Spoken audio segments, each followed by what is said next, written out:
هلو حبايبي.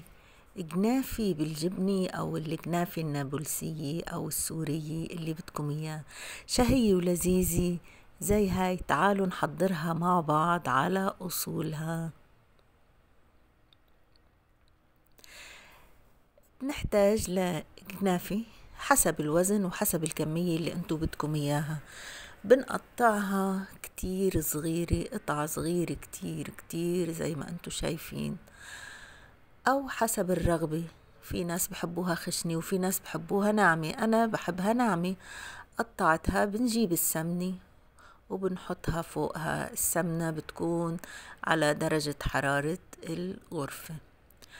بنحط السمنة فوق الجنافي وبنفركها كتير كتير كويس، والجنافي بنفكها عن بعض وبنفركها كتير منيح علشان تتخلط في السمنة وتتفرد معنا الجنافي، ما تكون ملزقة مع بعض زي ما انتو شايفين.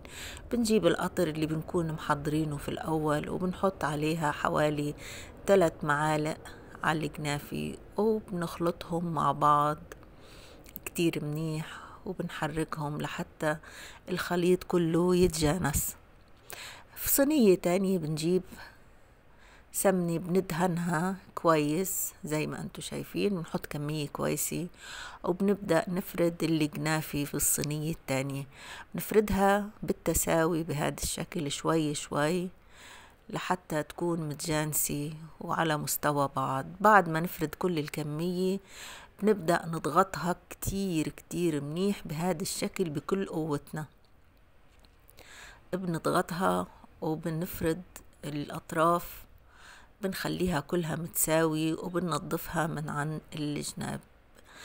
الجبنة بكون أنا محضرة جبنة، في عنا جبنة بيضة ملح خفيف أو عكاوي، نقعينها بالمي شايلين منها الملح مع شوية جبنة موزاريلا. بنحطهم فوق بعض وبنخلطهم، بنعجمهم مع بعض وبنبدأ نفردهم فوق الجنافي. بنفردهم بهذا الشكل وبعيد عن الأطراف بحوالي سنتي، ما بنخليهم يوصلوا لأطراف الصينية. بنحطهم بهذا الشكل لأنه الجبنة زي ما بتعرفوا بتسيح، وعشان ما يتحرقوا.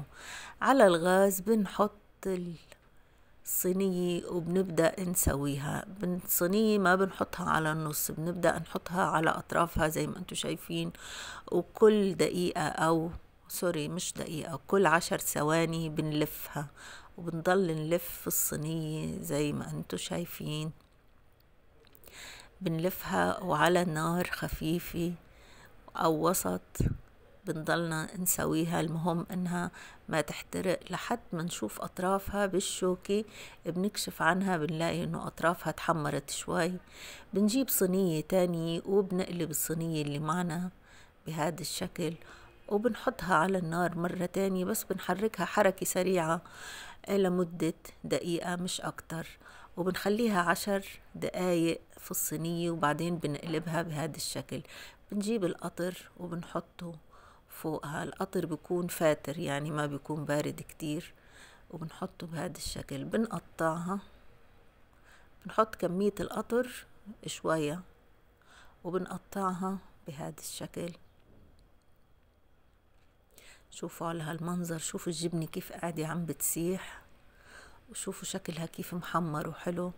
بعدين بنجيب كمية القطر التانية بنحطها عليها وبتصير جاهزة للأكل. صحتين يامي يامي.